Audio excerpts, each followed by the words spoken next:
আসসালামু আলাইকুম রহমতুল্লাহ। আশা করি আল্লাহর রহমতে সবাই অনেক ভালো আছেন। আমিও আলহামদুলিল্লাহ ভালো আছি। মুখে আলহামদুলিল্লাহ ভালো আছি বলার পরেও কিন্তু মনের ভেতরে সবারই একটি নীরবতা কাজ করছে। কারণ বর্তমানে বাংলাদেশের বন্যার্থদের এই দুঃখের দিনগুলো দেখতে আমাদের আর কারোই মনে সহ্য হচ্ছে না। যার ফলে দেখুন আমার এখানে প্রত্যেকটা একজন সুপার হিরো কাজ করছে বন্যার্থদের সাহায্যের জন্য।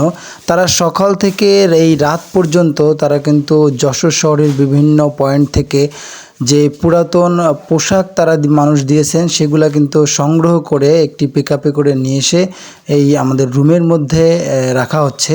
তো এখানে অনেক পোশাক চলে এসেছে। যশোরবাসীরা এই বন্যার্থদের প্রতি যে এত ভালোবাসা দেখিয়েছে সেটা আসলেই অকল্পনীয় একটি ভালোবাসা।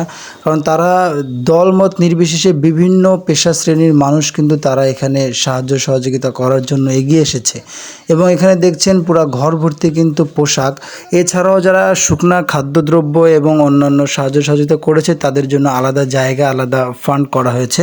তো এইগুলো হচ্ছে ছাত্র ভাইয়েরা যারা আছে তারা কিন্তু স্বেচ্ছায় এখানে সারা দিন থেকে রাত পর্যন্ত শ্রম দিয়ে যাচ্ছে। দেখতেই পাচ্ছেন তারা প্রত্যেকে এক একজনের কাছে একটি ব্যাগ, বস্তা যে যেভাবে পেরেছে এখানে কিন্তু রেখে গেছে বিভিন্ন পয়েন্টে। সেখান থেকে কিন্তু এই স্বেচ্ছাসেবী যে ছাত্র ভাইয়েরা আছে সবাই কিন্তু সংগ্রহ করে আমরা এখানে মজুত করে রাখছি। তো এটা আগামীকাল সকাল ইনশাল্লাহ পৌঁছায় যাবে ফেনী, নোয়াখালী, কুমিল্লার উদ্দেশ্যে। তো ওখানে প্রতিনিধি হিসেবে যারা কাজ করছেন তারা কিন্তু জীবন বাজি রেখে ওখানে পানির মধ্যে অনেক পরিশ্রম করে তারা কাজ করছেন। এইখানে শুধু আমরা ফিল্ডে যারা কাজ করছি তারা কিন্তু বন্যার্থদের এই একটা চেইন অফ কমান্ড যেইটা বলে, আমরা কিন্তু সেই চেইনের মাধ্যমে কিন্তু এগুলো পাঠাবো। সুতরাং সরাসরি আমরা সেখানে না পৌঁছিয়েও কিন্তু আমরা গাড়ির মাধ্যমে এটা ওখানে পাঠিয়ে দিতে পারি। তো যারা ওখানে বর্তমানে যেতে চাচ্ছেন তারা অবশ্যই সাথে করে পানির পট, কিছু খালি 5 লিটারের পানির পট এবং স্লাইন এবং পানি বিশুদ্ধকরণ কিছু ট্যাবলেট সাথে করে নিয়ে যাবেন।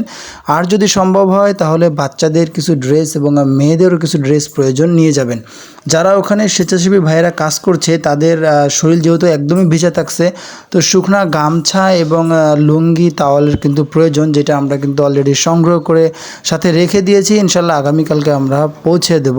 তো যারা যেতে চাচ্ছেন তারা সঙ্গে করে এই জিনিসগুলো নিয়ে যাওয়ার চেষ্টা করবেন। এবং যারা নিজের জায়গা থেকে সামর্থ্য অনুযায়ী দান করছেন তাদের সবাইকে অনেক হাজারো ভালোবাসার শুভেচ্ছা এবং স্যালুট জানাই মন থেকে, যে আপনারা এভাবে মানুষের পাশে এসে দাঁড়িয়েছেন মানুষের এই দুর্দিনে। এজন্যই তো মানুষ মানুষের জন্য, জীবনের জন্য।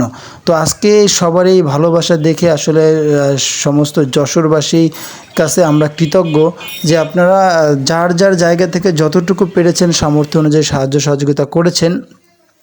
এটা আমরা চেষ্টা করছি সুন্দরভাবে, সঠিকভাবে ঠিক জায়গা মতো পৌঁছে দেওয়ার জন্য। তো আপনারা আমাদের সাথে থেকে যে সহযোগিতা করেছেন, আল্লাহ তাআলা আপনাদের সকলের এই সাহায্য কবুল করে নিক এবং আপনারা সব বন্যার্থীদের জন্য দোয়া করবেন। এবং আমার সাথে যে সুপার হিরোদেরকে দেখছেন আপনারাও তাদের জন্য দোয়া করবেন। আল্লাহ তাআলা যেন তাদেরকে রহমত বরকত দিয়ে জীবনে অনেক বড় প্রতিষ্ঠিত হতে পারে সেই তৌফিক দান করেন, আমিন। সবাই ভালো থাকবেন, সুস্থ থাকবেন, এই কামনা আজ এই পর্যন্তই। আল্লাহ হাফেজ।